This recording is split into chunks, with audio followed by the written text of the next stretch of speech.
Welcome to the latest episode of 5 on the Floor on the 5 Reasons Sports Network. Thanks for joining us on your favorite podcast app, Podbean, Spotify, Google Podcasts, Apple Podcasts. We're also on Dash Radio on their Nothing But Net channel every single weeknight at 7 p.m. Make sure you check out 5 Reasons YouTube channel. We're going to have some announcements for you soon about some new programming that's going there. Hit the like and subscribe buttons. We're getting close to 20,000.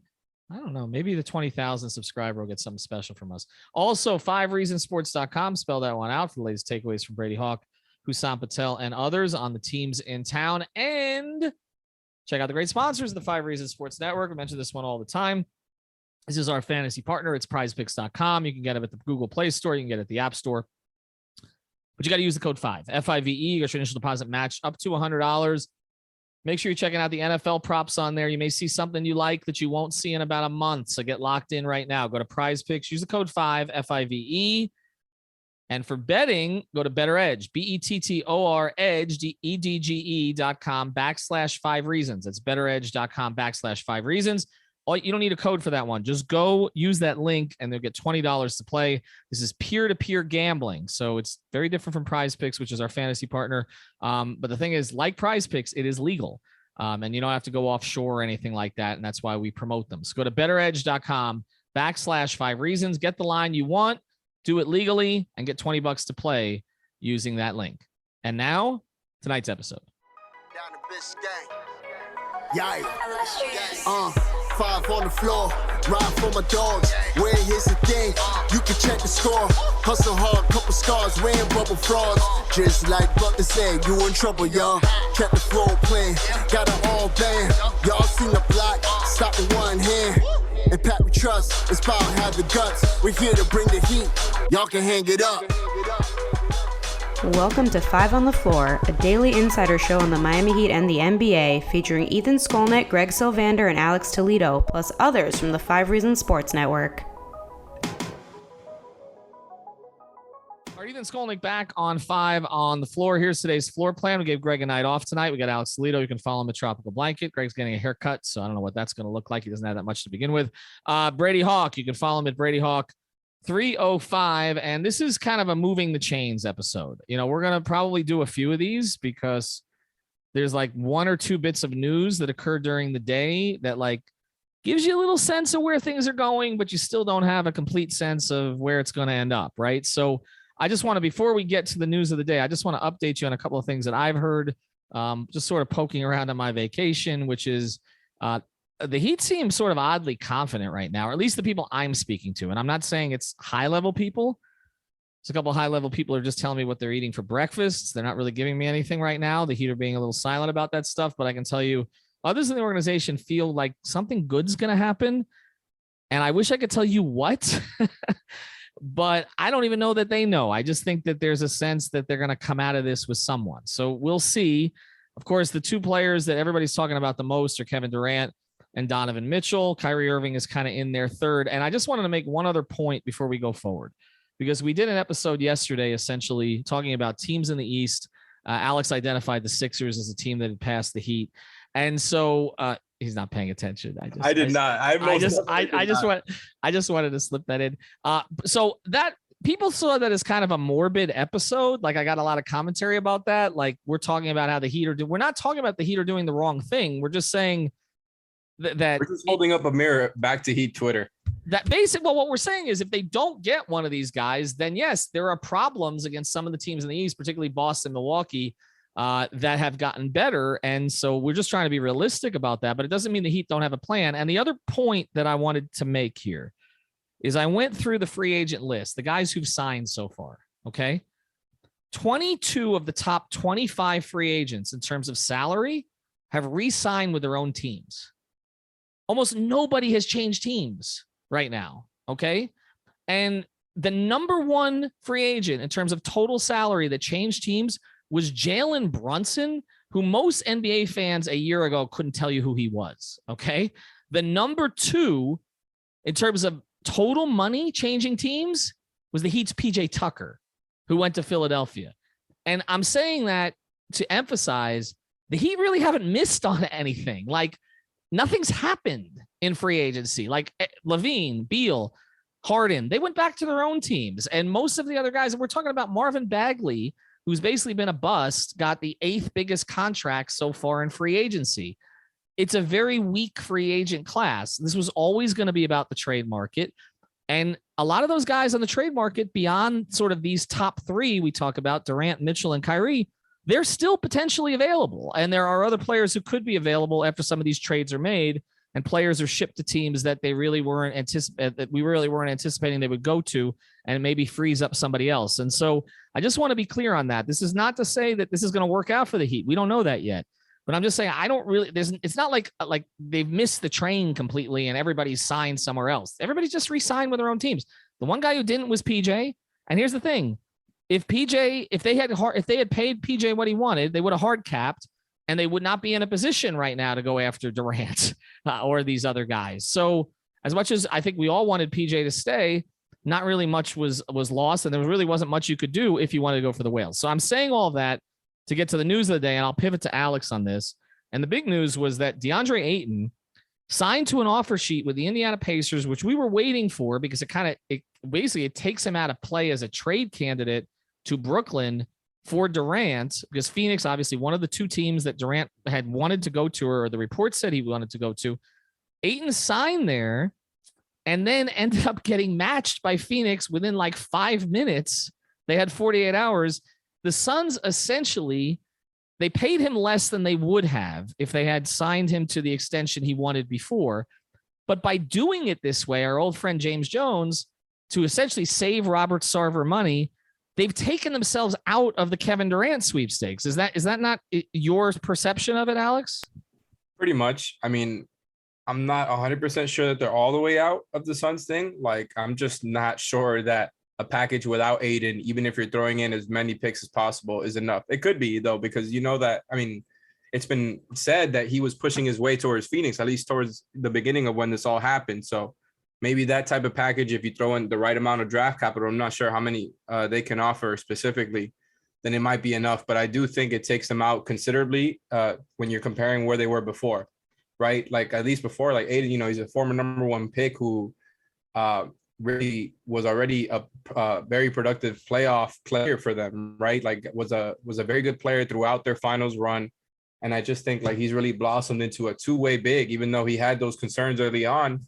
Not that he's necessarily Rudy Gobert as a rim protector or anything like that, but he's a pretty solid player. So, you know, good for him on signing that offer sheet. And I think the Suns just had no other choice than to match at that point, right? Like, you can't let the #1 pick, who was your 3rd best player, just walk for nothing. Like, you really can. Like, I'm sure they had already looked through some sign and trade options, and it just, nothing came to fruition there. But like, at that point, you can't just let him walk for nothing, right? I don't know. Like, regardless of this Ayton thing, though, I think I'm just not sure what it does to Durant's trade market now, because I'm looking at it like, does that make teams in the East, like let's say the Raptors, more or less likely to throw more into the deal now, right? I would probably say less, just because since it's one less team in the market right now, it probably puts less pressure on teams like the Raptors, teams like the Heat to offer more. But I don't know if my read on that is wrong. It could be the other way around, where it's like, okay, now's our time to pounce. I know the Heat are trying to, but it just makes me a little bit concerned. It's like, is another East team now going to start stepping in with a better offer? But Alex, the question is who could, and where would he go, right? So let's look at the Eastern Conference specifically, and then I'll get to Brady on some of this stuff, and we're going to talk some basketball fit stuff. But if you look at the Eastern Conference and the teams that could conceivably make an offer for Durant, I think he's more likely to stay in Brooklyn than to go to the majority of them. Like, I feel it's more likely that the Nets will try to work something out with him in the next month, because you look at the East. Okay, so let's go through the list. Okay, he ain't going to New York, right? Okay. He's not going to Philadelphia. They can't make that happen. We don't believe he's going to Boston. We think their team is set. I don't think. Well, you're giving me the eye. It's possible that Brad Stevens could look at that if he's going to trade Jalen, I guess. But I don't think that's necessarily going to happen. He's not going to Atlanta. He's not going to go play right now for the franchise in Orlando or Detroit or Charlotte. Or DC for sure, even though obviously he has ties to DC and he's kind of hinted at that. He's not going to Cleveland. He's not going to follow the LeBron thing to Cleveland, right? Not Charlotte. Right. So what are we really talking about here? Toronto? Toronto, and then Boston as a sleeper team. And then I guess in the West, you still got the Pelicans as a sleeper if they end up deciding to offer Ingram and a whole load of Do you think Memphis could be a sleeper here? You said Memphis? I mean, I think Memphis could make a very attractive. Sometimes there's a team that comes out of nowhere. The Kawhi situation was I think it'll be the Pelicans or the Celtics in this case. And then I think the Raptors are kind of there along with the Heat and the Suns. But couldn't the Grizzlies, just from what it sounds like. But Alex, couldn't the Grizzlies make a compelling, okay, here's the thing. Toronto was not in the mix for Kawhi. If you remember when he was with San Antonio, there were like 6 teams mentioned. He was going to go to Southern California. He had a list. Toronto was not on the list. They came out of nowhere. In retrospect, it made sense and it worked. He won a championship. But I'm just looking at, okay, people would say he wouldn't play in a market like Memphis. He played in OKC for a decade, right? Would he not want to play with John Morant? Would the Grizzlies not be? I'm just trying to find a team out there we're not I mean, OKC is interesting, obviously, and Griffin would want to get in there. But I'm just looking at which one? Golden State. Well, he can't do that now, right? I mean, it looks awful. I mean, if they hadn't won, then yes, again, I guess, but you can't. Legacy wise, Brady, he can't. He can't.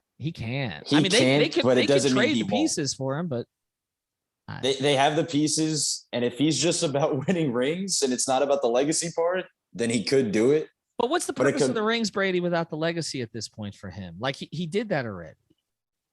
No, it's fair. It's fair, but it just comes down to, would you rather be the nice guy and go to Memphis and fall short to Golden State, or would you rather go to Golden State again and win? Like, I feel like that's a debate to be had as well. Right. Okay. So let's look at Memphis more specific. I'm just trying to come up with teams that may blindside us. Okay. Because we're talking about Miami and we're saying Phoenix is out of it. I'm thinking about KD, Zion, and CJ right now. And I don't know. That one sounds well, like if Zion doesn't eat his way out of the league, sure. But like, let's look at it this way. Kevin, you start with Kevin Durant and John Morant. Okay. I mean, would they have to trade Jaren Jackson Jr.? Would they have to trade Desmond Bane? Would they have to? There are a lot of pieces there still. Like you could. They've drafted exceptionally well, and and look, it's a city that would take to him. Okay, they love that team there when that team is good. It's a lot like OKC in terms of the way they embrace their team. And they haven't gotten over the hump. Like I'm looking at teams that would be compelling. I think the Pelicans are for sure.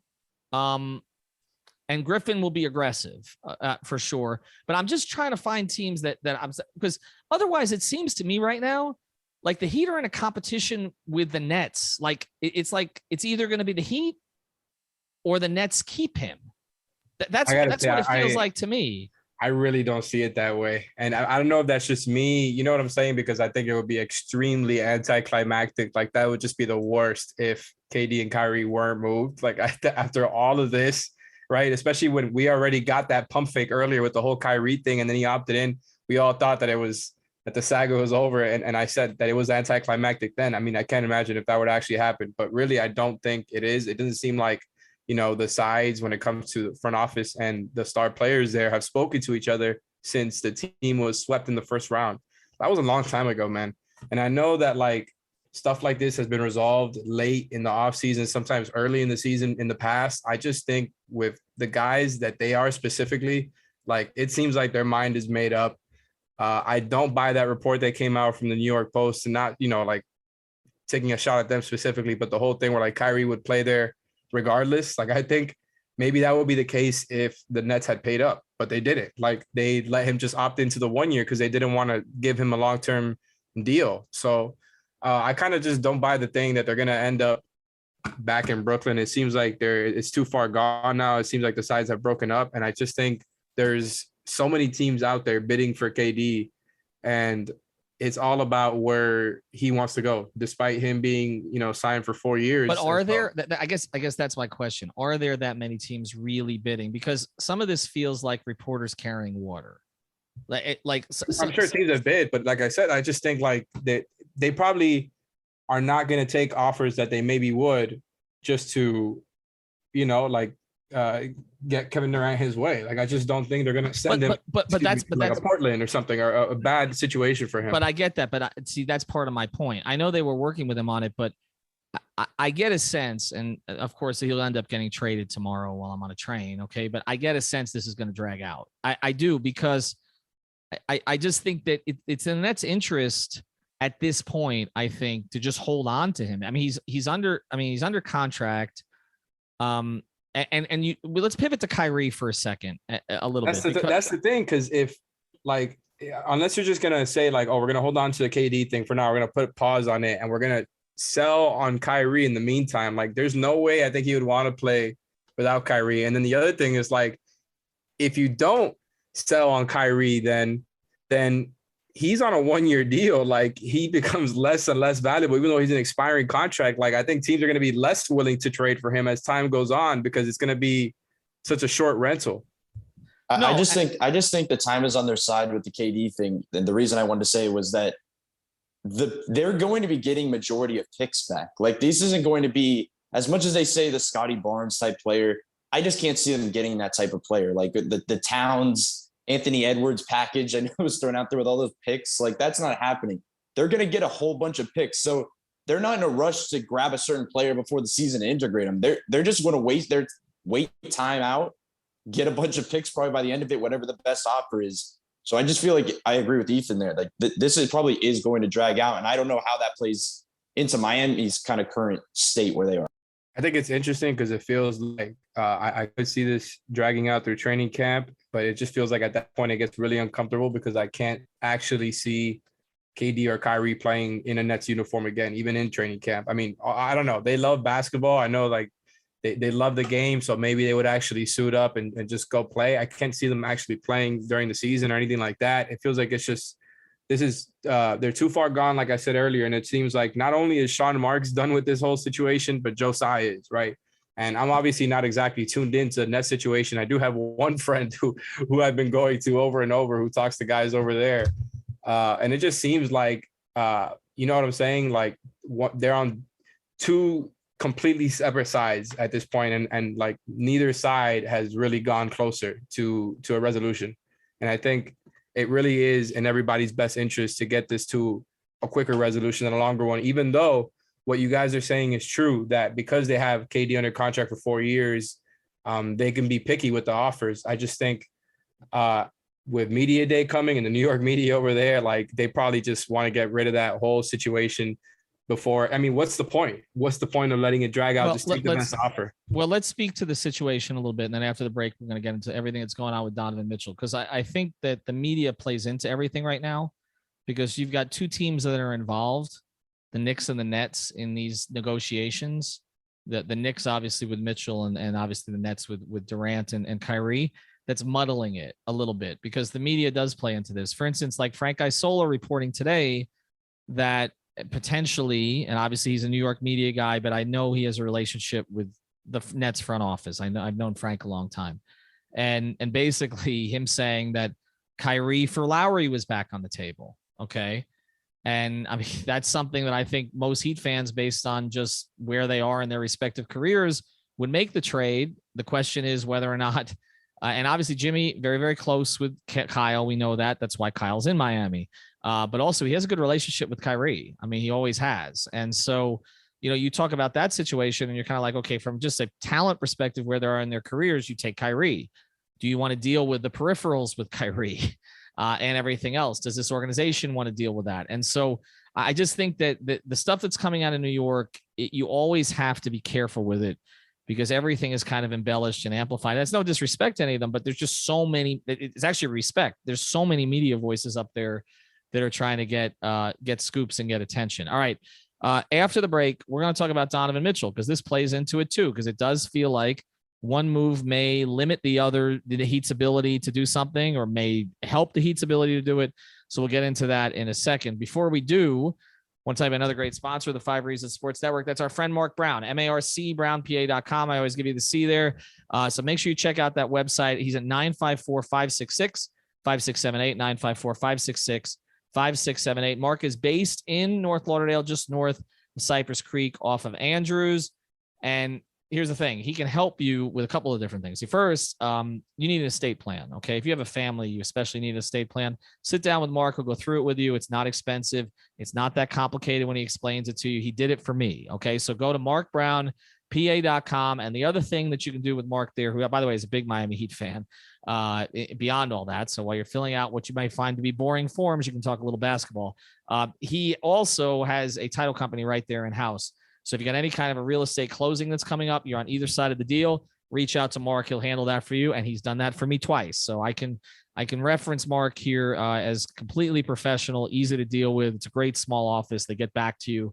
954-566-5678, 954-566-5678, or markbrownpa.com. Let's talk briefly. And obviously we're going to have more on this tomorrow, unless something happens overnight, about the Donovan Mitchell situation. And the report by Andy Larson, who's a reporter out in the Utah market, essentially saying that the Jazz, well, a few things. One, the Jazz like Max Strus. We haven't talked about this much, but I mentioned it on our Off the Floor feed, and thanks to everybody for getting us close to 500 subscribers.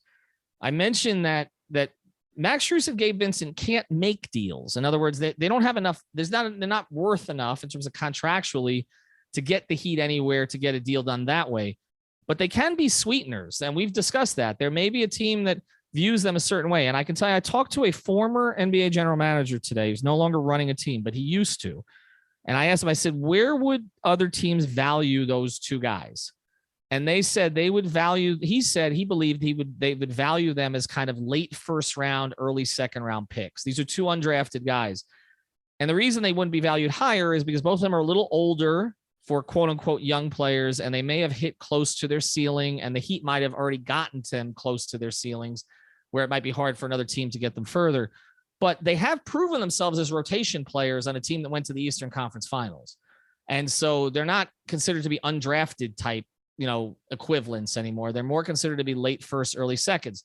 When you think of that, you can think of a guy like a Strus or a Vincent as maybe being the final piece in a deal. Okay, give us him. Okay. And we'll see it, and maybe we'll make the deal. So I just wanted to mention that because Larson reported that one of the guys that the Jazz like is Strus. And if that's going to happen, Strus and Robinson are going out. That's a lot of your shooting. The other thing that he reported today of significance was that, and I thought this is basically the Jazz don't really, RJ Barrett's not on the table for them right now at this point, at least with the Knicks, but they want the majority of the Knicks 8 first-round picks plus pick swaps, plus Quentin Grimes and a bunch of other young players on the Knicks roster. So I'll just ask this question, and we're not going to dwell on this a lot tonight. I'll go to you first, Brady. Is Donovan Mitchell worth all that? Like, I mean, if you're the Heat, like, how do you even, because we know they got to unlock more pick swaps with OKC, et cetera. But is he even, I mean, he's a really good player. He's not a top 10 player in the league. I mean, you were talking about, that's a ton of draft capital. Yeah, if we're talking about that specific deal, and there's reports going constantly about different avenues of this, like we're talking about this one with the majority of the Knicks picks. I know earlier in the day from Ian Begley, there was something that the Knicks and Jazz were not close to even making a deal at this stage. So like there's reports flying everywhere at this part, but the majority of New York's 8 first-round picks, and let's just say that's Miami can't get up to that range, but that's a Kevin Durant type deal. And that's what I said before this podcast. Like, now we're equalizing. We were saying before how Durant is throwing the entire farm, at that specific player, and Donovan Mitchell's the fallback plan where you have to give up less. I don't know if you're giving up that much less because you can't give up that much more for Kevin Durant if you're just comparing the two. Is he worth it? I want to say when we're talking about the Strus thing, the reason I feel like I would push back a little bit on the idea of them kind of adding that extra piece is, let's just say they unlock their picks and they get that Thunder pick unlocked and they have the picks unlocked, and it's similar to what the Knicks are doing. A Strus or a Gabe type for me is not going to be the decision maker on a deal working or not working. Like if it gets down to the end and they have the picks sitting there, like there's just no way that they're going to be able to pull it off the table because the mind's not offering Strus. Like I just feel like that may be a small aspect, but it's hard for me to see that that'll be the persuasive element of this type of trade. But I will say that I think Donovan Mitchell is obviously an upgrade over Tyler Hero. I've said that before. I think Hero we've talked about what he can become in internal development, but I think he definitely is an upgrade. Where you're talking majority of 8 first-round picks, I think that's where there's a little bit of a halt. But this stuff's going to move. I don't think that's where the line will eventually be drawn. But I feel like they're also setting the bar extremely high because the Jazz's second best player they just traded got 5 first-round picks essentially. So they're going to say majority of a team's 8 first-round picks where you're talking about your best players. So that's the way this stuff's going to go. I don't know how. I also want to say with the Strus thing, I just want to add as well, like we're talking about the Knicks offer of a bunch of picks and some really young guys. Like Strus or Gabe doesn't even fit their timeline. Like I understand the idea of a sweetener, but that just type of stuff is not going to hold up a deal. The thing that'll hold up a deal is if they have enough picks, if they can unlock that Thunder pick, and whoever goes out the door to make salary work and the young assets. But it just comes down to, I guess, New York and Miami at this stage, as we've been saying. The Durant thing is other teams entering. This is kind of feels like a 2-man race of just whoever has the better package, I guess, by the end of it, by the time they pull the trigger. Yeah, it does feel, and I don't think we would have said this a week ago, Alex, but it feels like the guy who is going to move is Mitchell.